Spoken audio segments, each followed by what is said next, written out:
Rádio Rio de Janeiro, a emissora da Fraternidade, passa a apresentar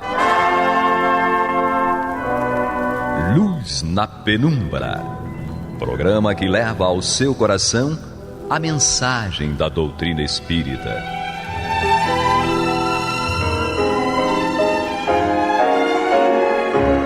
E com vocês, João Nogueira, para estudos de obras póstumas de Allan Kardec. Meus queridos amigos e irmãos, aqui estamos nós mais uma vez com muita alegria para o estudo de obras póstumas e estamos dando continuidade ao capítulo O Egoísmo e o Orgulho. Vamos então ao texto de Kardec. Ele fala: essa a chaga sobre a qual deve concentrar-se toda a atenção dos que desejem seriamente o bem da humanidade. Enquanto subsistir semelhante obstáculo, eles verão paralisados todos os seus esforços, não só por uma resistência de inércia, como também por uma força ativa que trabalhará incessantemente no sentido de destruir a obra que empreendam. Por isso que toda ideia grande, generosa e emancipadora arruína as pretensões pessoais. Bem, aqui o nosso Kardec fala da chaga, a chaga que é o egoísmo, a chaga que gera a partir dele o orgulho, a vaidade, a prepotência, todas essas chagas que são terríveis para o ser humano. Quando nós somos egoístas, nós olhamos só para nós, só para o que é nosso, só para o que nos interessa, e deixamos de ver e deixamos de dar importância àquilo que é importante para os outros. E o egoísta, ele chega a tal ponto que ele é tão egoísta, mas tão egoísta, que nem a família dele ele considera muitas vezes. Nem a esposa, o marido, os filhos, os pais. Muitas vezes acontece isso. Estamos num planeta ainda de provas e expiações. Somos espíritos ainda muito aquém daquilo que deveremos ser quando formos altruístas, que, como já dissemos, é o contrário do egoísta. Então nós temos aí essa grande chaga. E enquanto subsistir semelhante obstáculo, diz Kardec, eles verão paralisados todos os seus esforços, não só por uma resistência de inércia. Olha que interessante, uma resistência de inércia. O que é inércia? A inércia é quando, por exemplo, um avião está parado, ou um carro, ou um caminhão, um ônibus, enfim, qualquer um desses veículos está parado, né? Para que possa fazer o primeiro movimento, a força que deve ser aplicada, ou seja, a aceleração que deve ser aplicada tanto no avião quanto no carro, no ônibus, caminhão, etc., ela tem que ser maior do que depois que ele começa o movimento. Então a inércia é isso. Vencer a inércia é vencer aquele momento em que nós estamos paralisados. Muitas vezes, aí Kardec quer dizer que a inércia é: eu estou na minha zona de conforto. Para que eu vou sair da minha zona de conforto? Para que eu vou sair à noite para ir distribuir quentinha para pessoas que estão em situação de rua? Para que eu vou deixar de ir na minha praia, ou ir fazer um passeio numa montanha, ou assistir meu futebol, ou assistir a minha novela, enfim? Por que eu vou deixar de fazer isso para atender alguém que não é nem meu parente? Então essa é a grande chaga da humanidade, e Kardec está colocando aqui que a inércia, essa nossa zona de conforto, que para nós vencermos essa zona de conforto é muito difícil, não é fácil, não é algo que se consiga da noite para o dia, é algo que nós devemos exercitar. Como o Bezerra de Menezes lembra, nós devemos, mesmo quando temos o interesse, né, na barganha, ou seja, fazer algo por interesse para receber algo em troca, mesmo assim nós devemos ir.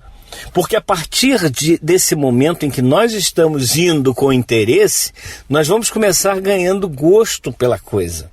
E ao ganharmos gosto, aquela inércia vai ter sido vencida. Ou seja, o movimento que fazemos para vencer essa nossa zona de conforto e irmos ao encontro de pessoas que necessitam do nosso auxílio, seja qualquer tipo de auxílio, já é um primeiro exercício para começarmos a realmente termos prazer, termos amor em fazer aquilo, e pelo simples fato de ver o outro melhor, de saber que aquele outro já passou pela parte do perigo, pela fase do perigo, e está indo adiante para conseguir por ele mesmo, por ela mesma, enfim, fazer aquilo que deve. Se a pessoa está passando fome, por exemplo, ela não tem dinheiro porque está desempregada, vamos lá levar uma quentinha, vamos lá levar uma cesta básica, vamos lá levar alguma coisa que possa fazer com que essa pessoa pare de sentir fome.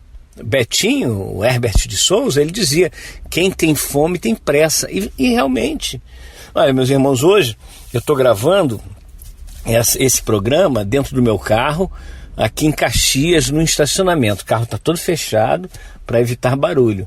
E eu acabei de almoçar, são 5 horas e 12 minutos. Acabei de almoçar. Fiquei com fome, tomei café cedo, fiquei com fome porque eu não tive tempo de parar. A fome, meus irmãos, ela é triste, dói, corrói. E eu estou falando de uma fome assim de poucas horas, né? Já matei minha fome, já parei, já comi, enfim. Mas tem gente que vai dormir com fome essa noite. Tem gente que não vai ter o que comer, nem para dar para os seus filhos. E quando alguém sai da sua zona de conforto, vence a inércia e consegue ir ao encontro dessas pessoas para de alguma forma amenizar o sofrimento delas, aí realmente a coisa começa a acontecer para elas, que veem o esforço de alguém que não tem nada a ver consigo, né? Olha, essa pessoa que vem eu não conheço, nunca vi. E aí ela veio e me ofereceu um prato de comida, uma quentinha, uma cesta básica, enfim, alguma coisa que eu pudesse matar a fome, a minha, dos meus filhos, enfim, de quem estiver lá na casa. E meus irmãos, eu vou dar um testemunho particular. Eu morei em Portugal de 1992 a 1994. Não chegou a completar 2 anos, mas foram quase 2 anos. E teve um período da minha vida que eu cheguei a passar fome em Portugal. Passei fome mesmo. Eu cheguei lá em Portugal com 82 quilos, cheguei a pesar 60 quilos. Estava magérrimo, porque o dinheiro que eu ganhava nessa época, numa determinada fase que durou aí uns 3 meses, eu preferia alimentar a minha esposa, na época, minha primeira esposa, e aí eu não tinha recursos para levar comida para ela e para me alimentar. Então eu tinha que escolher. Eu passava alguns dias, comia pão, comia fígado de porco. É muito interessante isso. Eu não me arrependo e eu não fico triste com essa fase, porque essa fase me ajudou muito. Me ajudou inclusive a perceber essas pessoas que têm fome e não tem ninguém para dar-lhes de comer, né? Uma outra fase muito interessante também na minha vida, que aí eu já estava numa situação financeira mais tranquila, digamos, já estava aqui no Brasil e não tem muito tempo, foi em 2011, quando eu quebrei o tornozelo, tive que fazer uma cirurgia e fiquei 1 mês e meio de cadeira de rodas. E quando eu andava entre aspas, né, me movimentava com a cadeira de rodas pelas calçadas da onde eu morava, eu verificava que, primeiro, as calçadas são muito maltratadas, segundo, os carros impediam muitas vezes a cadeira de passar por um determinado ponto. E aí eu ficava, meu Deus, eu estou passando aqui esse período, mas ele é temporário, ele não é permanente. Agora imagina as pessoas que estão com a deficiência de locomoção permanente, né? Pessoas que são paraplégicas, por exemplo, né? Elas têm que circular pela cidade, elas não param, tem que circular, tem que fazer aí a vida delas. E aí tem esses obstáculos. A partir desse momento, o que me ensinou foi, quando eu parar meu carro numa calçada, eu tenho que ter certeza que aquele espaço que eu deixo é suficiente para as pessoas transitarem, inclusive com cadeira de rodas. De preferência, não colocar numa calçada, colocar no estacionamento. Ah, mas vou gastar um dinheiro. Não tem problema, é melhor gastar dinheiro do que atrapalhar a vida das pessoas. E a gente vai aprendendo aos poucos exatamente vencer essa inércia e olhar para o outro. O nosso olhar para o outro vai fazer com que esse outro também, por sua vez, tenha um olhar para um outro ainda. Porque isso é contagioso, contagia beneficamente, o que é maravilhoso. Vamos dar continuidade aqui ao texto, porque Kardec fala então que paralisados são os esforços da pessoa pela inércia, pela resistência da inércia, como também por uma força ativa que trabalhará incessantemente no sentido de destruir a obra que empreendam. Por isso que toda ideia grande, generosa e emancipadora arruína as pretensões pessoais. Olha que coisa linda que Kardec diz. Vamos repetir. Toda ideia grande, generosa e emancipadora arruína as pretensões pessoais. Bem, meus irmãos, este é o programa Luz na Penumbra. Estamos estudando obras póstumas de Allan Kardec. E vejam, olha que coisa linda, mais uma vez. As ideias generosas, emancipadoras, grandes, arruinam as pretensões pessoais. A pessoa tem uma pretensão, e essa pretensão normalmente é uma pretensão egoísta. Uma pretensão para que ela consiga se beneficiar de alguma coisa, para que ela consiga ter algo em detrimento de outra pessoa. Então, quando é uma ideia grande, generosa e emancipadora, ou seja, que liberta, ela acaba destruindo o meu egoísmo. Quando eu me dedico a uma causa que ajuda pessoas, ajuda quem quer que seja, eu acabo destruindo o meu próprio egoísmo. Ele não resiste, porque eu estou exercitando essa grande ideia, essa generosa ideia, essa ideia emancipadora, libertadora. Quando eu liberto, o egoísmo deixa de existir. Porque aquela história do minha mulher, meu marido, minha casa espírita, meu emprego, meu isso, minha aquilo, e por aí vai, né? Nós somos muito apegados, muito agarrados e fazemos com que esse apego, essa coisa tão intensa, ela acabe destruindo as relações interpessoais, entre as pessoas. Ao contrário, quando nós temos atitudes como, vou repetir mais uma vez porque é muito interessante, grande, generosa e emancipadora, a gente está destruindo realmente o egoísmo. Dando continuidade ao texto de Kardec, ele diz: impossível, dir-se-á, destruir o orgulho e o egoísmo, porque são vícios inerentes à espécie humana, ou seja, vícios que estão arraigados na espécie humana. Continua Kardec: se fosse assim, houvéramos de desesperar de todo progresso moral. Entretanto, desde que se considere o homem nas diferentes épocas transcorridas, não há negar que evidente progresso se efetuou. Ora, se ele progrediu, ainda naturalmente progredirá. Por outro lado, não se encontrará homem nenhum sem orgulho, nem egoísmo? Não se vêem, ao contrário, criaturas de índole generosa em quem parecem inatos os sentimentos do amor ao próximo, da humildade, do devotamento e da abnegação? O número delas, positivamente, é menor do que o dos egoístas. Se assim não fosse, não seriam estes últimos, os egoístas, os faltores da lei. Há muito mais criaturas dessas do que se pensa, e se parecem tão pouco numerosas, é porque o orgulho se põe em evidência, ao passo que a virtude modesta se conserva na obscuridade.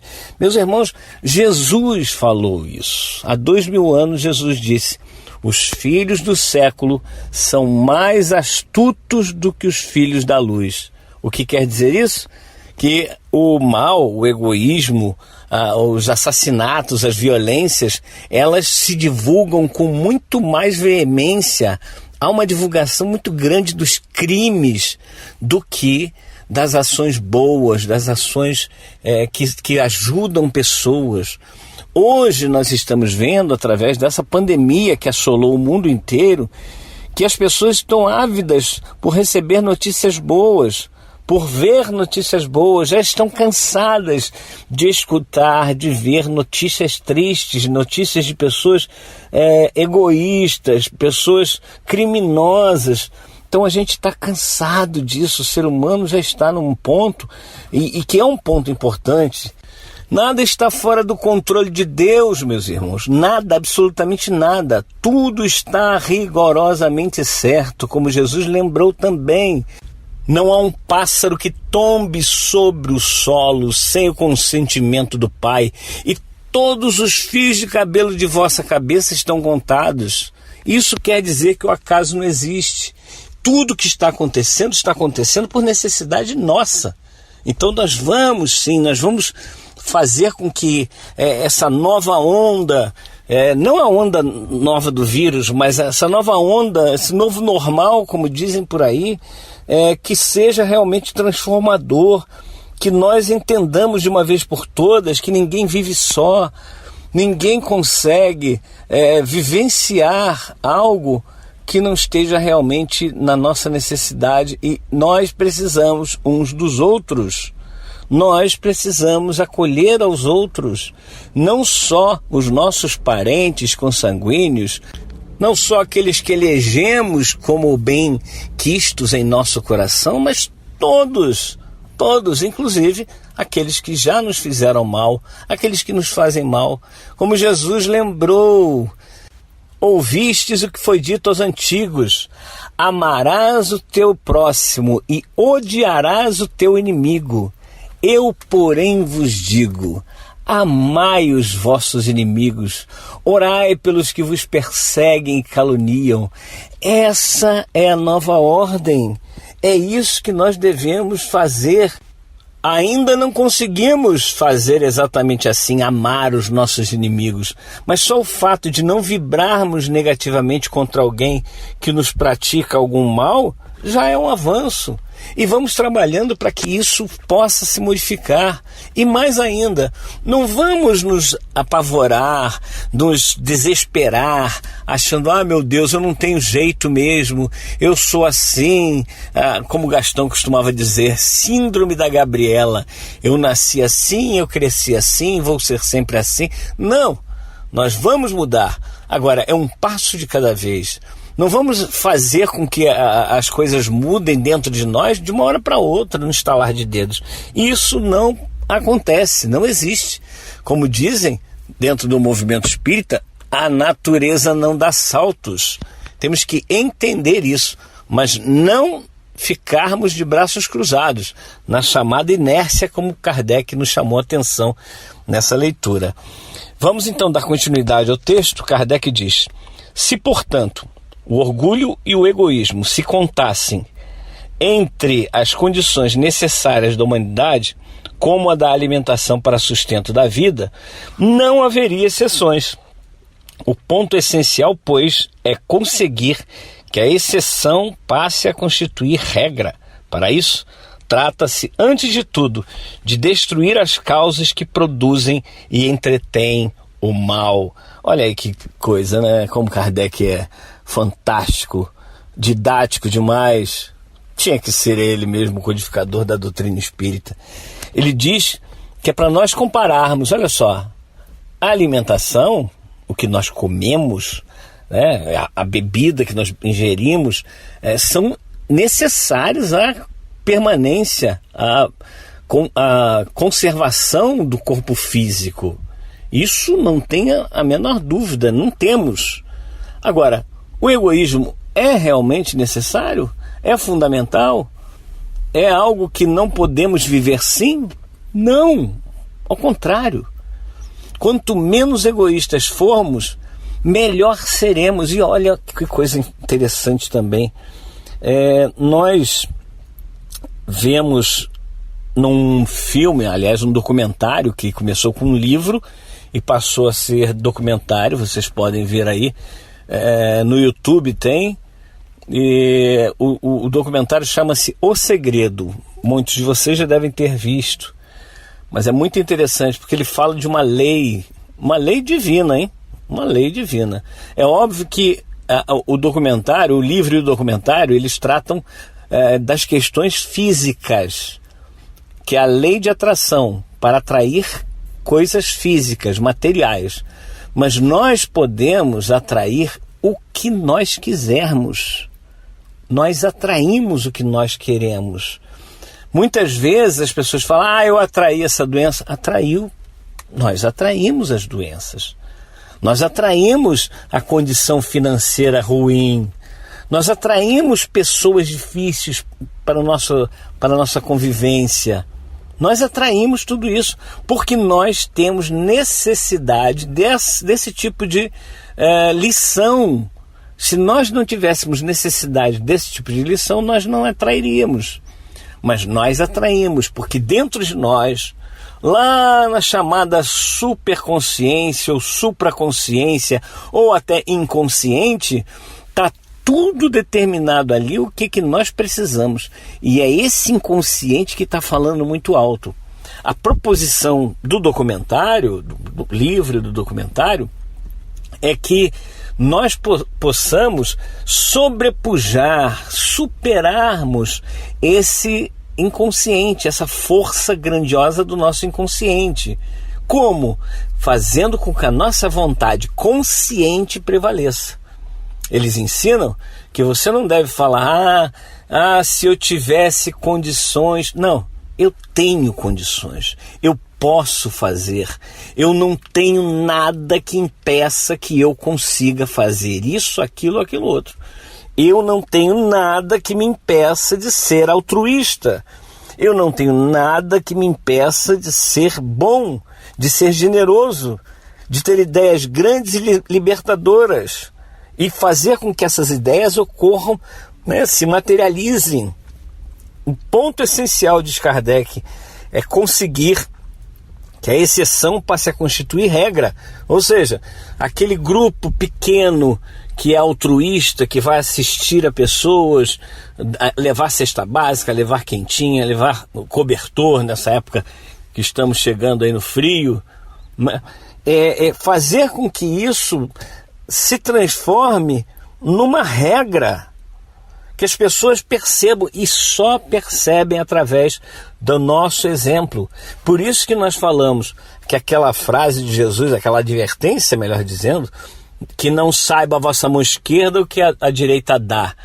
Isso aí, a leitura que nós temos é que nós não sejamos vaidosos a ponto de mostrar para os outros o que nós fazemos, nós pessoas, eu, o João, olha, eu estou fazendo a caridade, eu vou lá, distribuo comida para as pessoas, eu vou lá, distribuo quentinhas, enfim, o que for, cobertor, eu fiz uma coisa maravilhosa.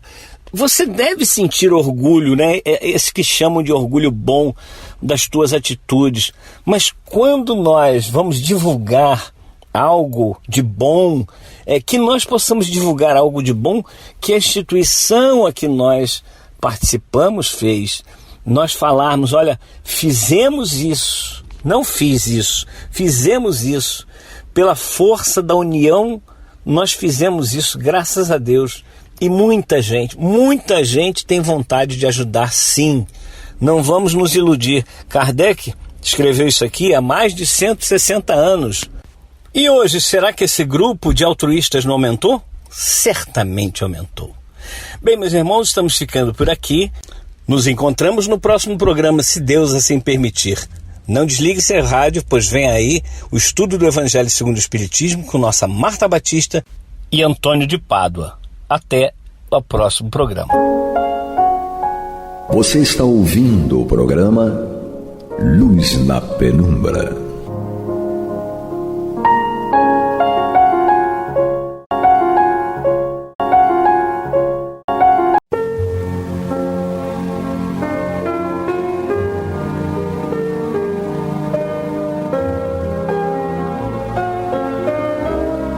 A Rádio Rio de Janeiro está levando ao seu lar e ao seu coração a mensagem consoladora da doutrina espírita, através do programa Luz na Penumbra. E agora com vocês, Antônio de Pádua Barbosa e Marta Batista.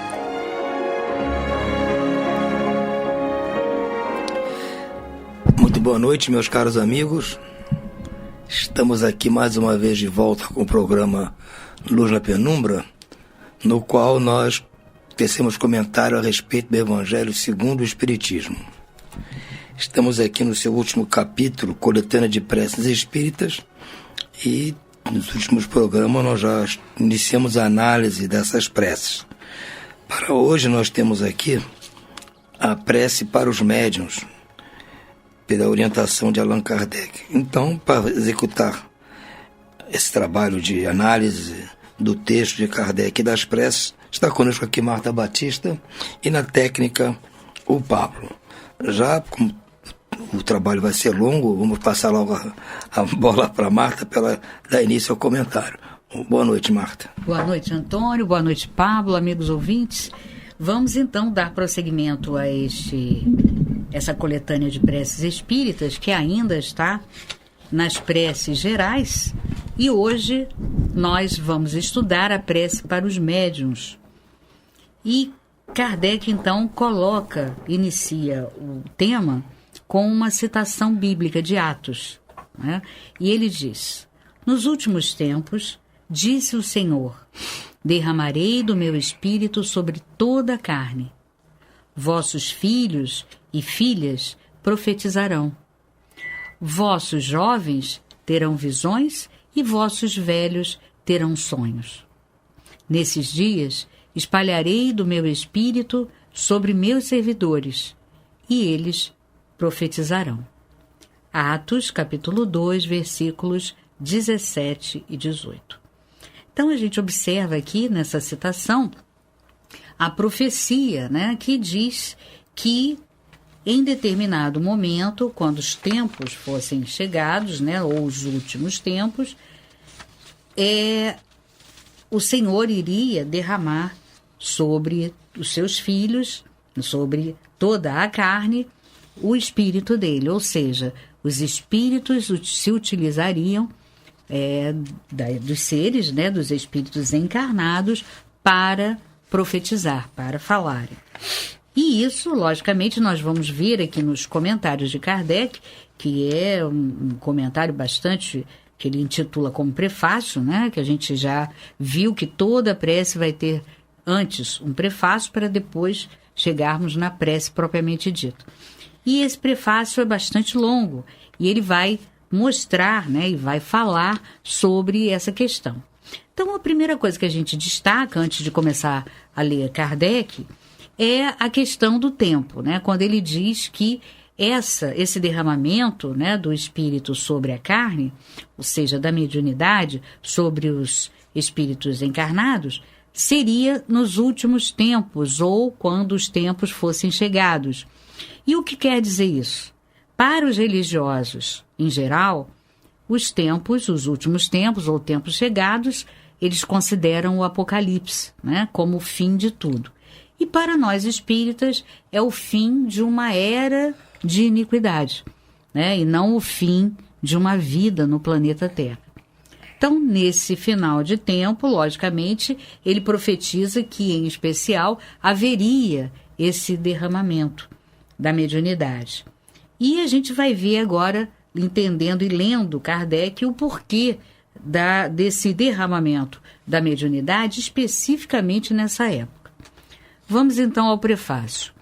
Kardec diz: o Senhor quis que a luz se fizesse para todos os homens e que a voz dos espíritos penetrasse em toda parte, para que cada um desses homens pudesse adquirir a prova da imortalidade.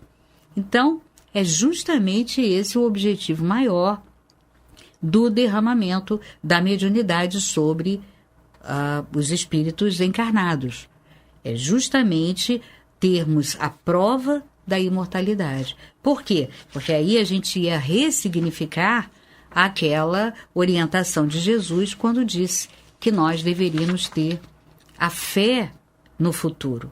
Então, essa fé no futuro é que, dentre algumas outras virtudes, iriam nos auxiliar a entender melhor o nosso direcionamento, o porquê de aqui estarmos, e também iria nos auxiliar a sermos resignados diante de muitas provações que porventura a gente passe nesta atual existência.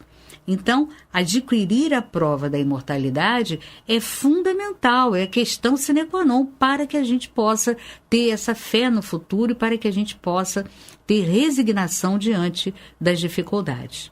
E ele segue dizendo, é com esse objetivo que os espíritos se manifestam atualmente sobre todos os pontos da Terra.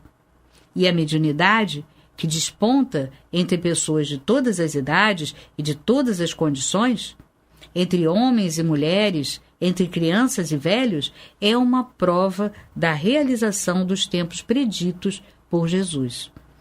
Então, com certeza, é importante que a gente tenha em mente que nesse primeiro parágrafo, Kardec diz para nós o porquê desse derramamento da mediunidade para todos os filhos, velhos, moços, homens, mulheres, crianças e velhos, justamente para que nós adquiramos a prova da imortalidade, que isso esteja dentro de nós com a certeza de que somos imortais e que, lógico, isso faz toda a diferença. Diante de uma prova difícil, nada mais consolador do que você saber que no momento, nesta existência, realmente aquele valor está interdito a você. Porém, em outras vindouras, com certeza você pode ter aquilo que no momento você não está conseguindo.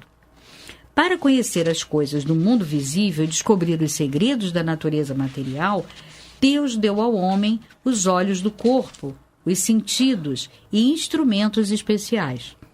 Com o telescópio, ele fez o seu olhar penetrar nas profundezas do espaço e com o microscópio descobriu o mundo dos infinitamente pequenos. Para penetrar no mundo invisível, Deus deu ao homem a mediunidade.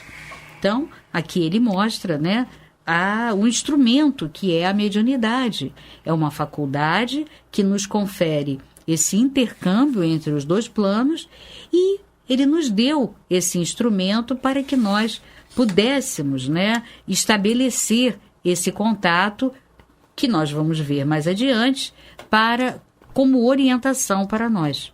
Porque os espíritos chegam, nos mostram pelos seus relatos e pelos seus próprios depoimentos, que muitos desses relatos são depoimentos, e eles nos mostram o que está lhes acontecendo no momento e o que poderá nos acontecer caso nós não tenhamos essa orientação de um bom encaminhamento para o bem. Então, pode acontecer conosco o que está acontecendo com um desses espíritos que chegam nas reuniões mediúnicas e dizem, e mostram pelo que eles estão passando, as dificuldades que eles passam, e que nós, então, fazemos logo um paralelo com as nossas atitudes e as nossas escolhas. Isso é uma orientação segura para nós. E ele segue. Os médiuns são os intérpretes encarregados de transmitir aos homens os ensinamentos dos espíritos, ou, falando mais claramente, são as vozes materiais pelas quais os espíritos se exprimem para se tornarem compreensíveis aos homens. A missão dos médiuns é santa, porque ela tem por finalidade abrir os horizontes da vida eterna. Então, olha que interessante, não é mais apenas uma exortação ou uma recomendação do Mestre Jesus, e sim essa recomendação se materializando através dos relatos e dos depoimentos dos espíritos, nos abrindo os horizontes e dizendo, olha, tenham fé no futuro sim, a vida futura existe, né? Nós somos imortais e vocês podem crer. E percebam que todas as escolhas que vocês tiverem nesta existência repercutirão nas próximas. Então é importante, né? Porque a orientação de Jesus, ela se materializa através dos relatos e depoimentos dos espíritos. E é por isso, por ele falar para nós do encaminhamento para o bem e do nosso horizonte de como devemos agir, que escolhas nós devemos fazer na nossa existência, é que ele diz que a mediunidade é santa, porque ela vai determinar a felicidade ou a infelicidade daquele ser no futuro. E ele segue dizendo, os espíritos vêm instruir os homens sobre suas vidas futuras, a fim de encaminhá-los para o caminho do bem, não para poupá-los do trabalho material que devem realizar na Terra, para o seu adiantamento, e não para favorecer a sua ambição e a sua cupidez.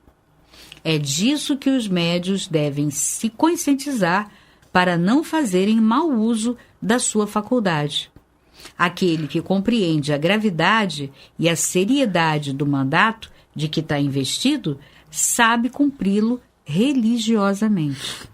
Sua consciência o reprovaria, como por um ato sacrílego, se ele fizesse de uma faculdade que lhe foi dada com um objetivo muito sério e que o coloca em relação com seres do além-túmulo, um divertimento e uma distração, para si ou para os outros. Então, olha que interessante, né? Ele vem nos dizer, recuperando, né, cada vez mais, Kardec aprofunda a ideia de vida futura, de nós sermos encaminhados para o bem e também de abrir os nossos horizontes em relação às vidas subsequentes. Então é importante, né, que a gente perceba, ele a cada parágrafo, ele recupera e reitera e acrescenta mais um dadozinho para que a gente entenda isso de uma forma profunda. Você está ouvindo pela Rádio Rio de Janeiro o programa Luz na Penumbra, com o estudo de O Evangelho segundo o Espiritismo, na apresentação de Antônio Barbosa e Marta Batista.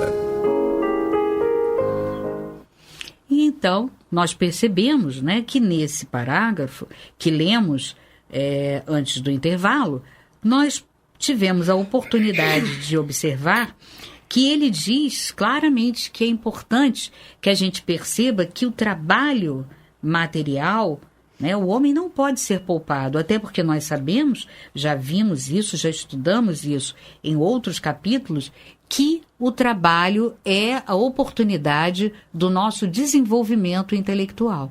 E sem desenvolvimento intelectual, a gente não evolui, né? Precisamos evoluir intelectual e moralmente. Então, através do trabalho material, é que nós vamos evoluir, desenvolver a nossa inteligência, o que é fundamental, porque com a inteligência desenvolvida, nós vamos ter uma percepção das questões morais de uma forma cada vez mais clara, né? É aquela coisa da interpretação. Então, quanto mais inteligência desenvolvida, melhor interpretaremos e com mais profundidade interpretaremos as informações morais. E, lógico, entenderemos estas questões morais de uma forma mais clara. E vamos, então, tender cada vez mais a colocar em prática essas mesmas orientações. Agora, é importante a gente atentar para o que ele diz. Não podemos ser poupados do trabalho material. Claro, porque, primeiro, nós não desenvolveríamos a inteligência. E, segundo, é importante que a gente destaque, então, todas as questões relativas às ciências são trabalho do espírito reencarnado. Então, isso é importante que a gente destaque, porque muitas vezes nós esquecemos o que lemos lá no Livro dos Médiuns, né? Perguntas que devemos fazer aos espíritos, quando os espíritos nos falam, e Kardec também nos orienta, que nós, quando nós estivermos diante de um espírito que nos fale de datas, que nós deixemos de lado, e que quando nós estivermos diante de um espírito que nos fale sobre as questões da ciência, né, os avanços que a ciência ainda não descobriu, que nós temos que ficar muito atentos, porque isso é tarefa do espírito reencarnado, né? Então, fiquemos atentos. E ele também nos fala sobre a consciência que nós devemos ter quando médiuns, e todos somos médiuns, né? Nós temos essa informação explícita no Livro dos Médiuns, no capítulo que trata sobre as dissertações espíritas, que é o capítulo, deixa eu ver aqui, capítulo 31. Nesse capítulo, na mensagem número 10, que inicia as mensagens sobre os médiuns, aqui o espírito Channing fala para nós exatamente de uma forma bem clara, né, que todos somos médiuns. Então, é importante que a gente fique atento a isso. É uma coisa, um assunto sério. Assunto sério, logicamente, não precisa, isso é dito também na doutrina, que nós não precisamos ser sisudos. Podemos ser alegres, brincalhões, mas, evidentemente, sempre tendo consciência de que estamos tratando de um assunto sério. E ele segue: como intérpretes dos ensinamentos dos espíritos, os médiuns devem desempenhar um papel importante na transformação moral que se realiza na Terra. Ora, daí a importância de nós fazermos a nossa renovação moral, né? A reforma íntima, tem vários nomes, né? O que seja, o que preferirmos. E essa renovação moral vai fazer com que nós venhamos atrair espíritos cada vez mais elevados e espíritos que vão nos dar uma orientação segura. E esse papel e esse trabalho, né, desse intercâmbio vai justamente colaborar para a transformação moral do planeta. Então, logicamente, essa transformação moral do planeta é o que se espera para que a Terra saia dessa condição em que ora nós vivemos, de expiações e de provas, para uma etapa de regeneração. Então, daí a gente percebe, realmente, eu estou participando, faço parte de um planejamento bastante sério, que vai repercutir na transformação moral da Terra. Agora, quem é que pode nos dar informações sobre a transformação moral da Terra? Espíritos com bastante evolução. Mas se nós não nos modificarmos e não nos renovarmos moralmente, como nós vamos poder atrair esses espíritos que vão nos orientar? Então, daí a gente vê a seriedade da tarefa, né? E ele diz: os serviços que podem prestar são proporcionais à boa direção que dão à sua faculdade. Quer dizer, se o motivo que te leva a realizar a tarefa mediúnica, né, ou que você está dando à sua faculdade, se for um motivo de brincalhão, leviano, evidentemente que, lógico, não será proporcional condizentemente com a boa direção que se quer para a Terra. E a boa e nova direção, né? E ele segue ainda: porque aqueles que estão no mau caminho são mais nocivos que úteis à causa do espiritismo. Pelas más impressões que causam, eles retardam, quando não impedem, mais de uma conversão. Eis porque terão que prestar contas do uso que fizeram de uma faculdade que lhes foi dada para o bem dos seus semelhantes. Olha que interessante. A gente observa, né, o espiritismo, já foi dito em várias oportunidades e em várias obras, inclusive no Livro dos Médiuns, que ele não é conversionista, ele não trabalha com a conversão. Porém, ele não faz prosélito. Porém, cada ato de um ser representa, né, um pensamento, representa uma ideia. E esse teu ato, se ele for condizente e consequente àquela ideia doutrinária que você preconiza, que você prega, ótimo, então você está de acordo com a doutrina, você está passando uma boa impressão. Então é desse ponto de vista que ele fala na questão da conversão. Então, as suas atitudes vão ser observadas. Se elas forem de acordo com o que Jesus nos fala e com o que os Espíritos nos ensinam, ótimo, as pessoas vão ficar bem impressionadas. Mas se elas não forem, elas vão ficar mal impressionadas e, dessa forma, com certeza não haverá ali uma aproximação ou uma afinidade com a filosofia doutrinária espírita. E ele segue: o médium que deseja continuar a receber a assistência dos bons espíritos deve trabalhar para o seu próprio aperfeiçoamento. Aquele que quer ver a sua faculdade crescer e se desenvolver deve evoluir moralmente e abster-se de tudo o que poderia afastá-la do seu objetivo providencial.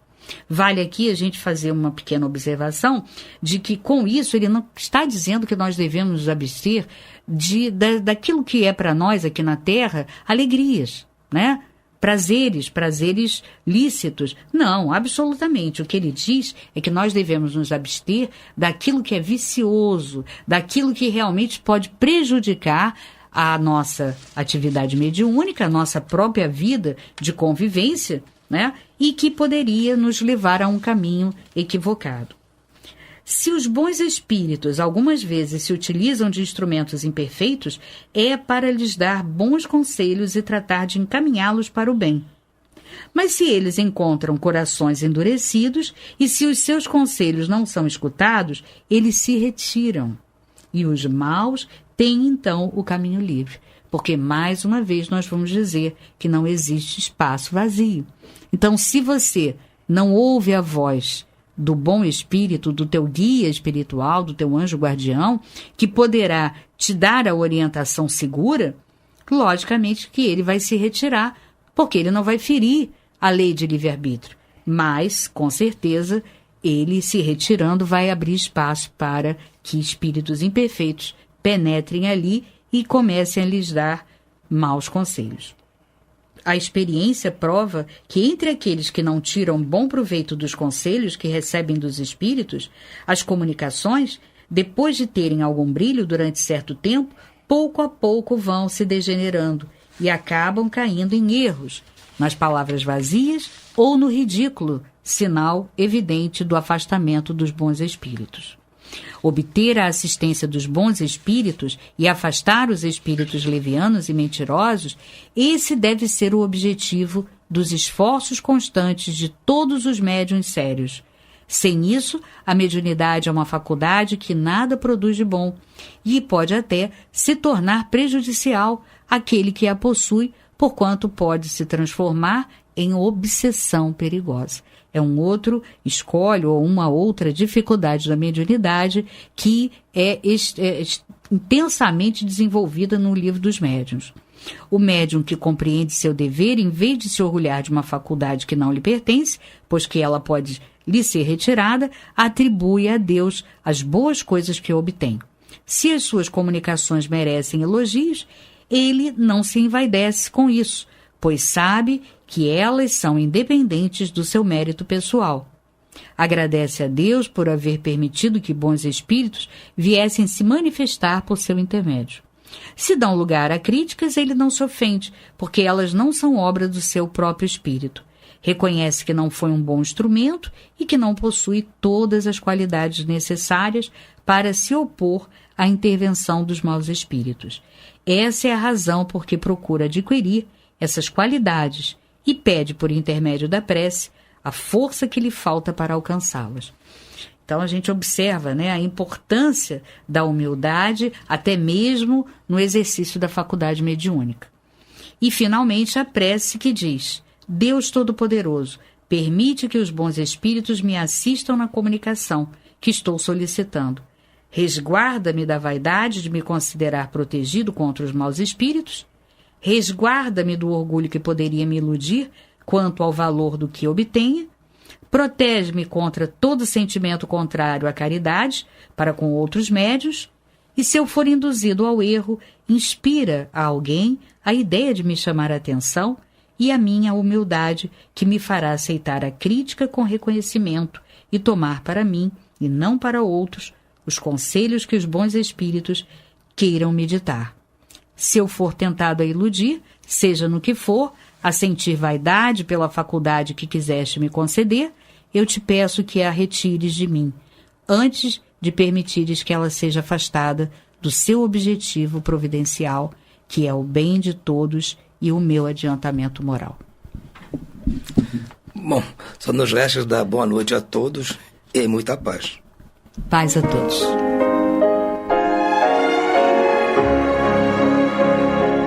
E vamos ouvir agora a prece de encerramento de nosso programa, na voz de Geraldo de Aquino. Jesus, dá-nos coragem para a luta, piedade para os insultos e misericórdia para as injustiças e ingratidões. Limpa nossa alma de inveja e ambições mesquinhas, de ódio e de vingança o nosso caminho. E que dentro em pouco, ao recolher-nos de novo ao calor do nosso leito, para que o sono nos dê a paz e o esquecimento das tristezas humanas, possamos sentir, Senhor, no mais íntimo de nosso ser, a doçura indefinível do Teu amor e a grandeza incomparável da Tua divina presença. Que assim seja.